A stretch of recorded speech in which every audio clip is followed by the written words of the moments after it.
So, ayan guys, dahil cook ako ngayon at ako ang nagluluto, siyempre.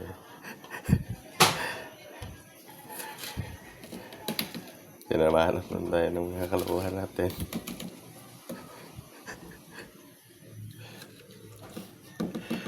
Tikmin natin si Mrs. ng masarap na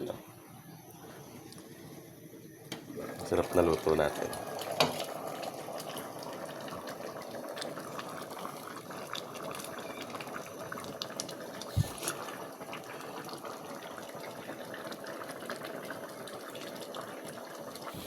So, hipan muna natin. Ya!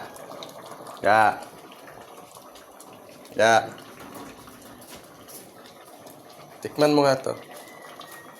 Ang masarap na. Okay na. Para lagyan ko na ng gata. Uy, mait. Mait. Pait? Mapait? Yan. Ha? Yung mukha mo, asin.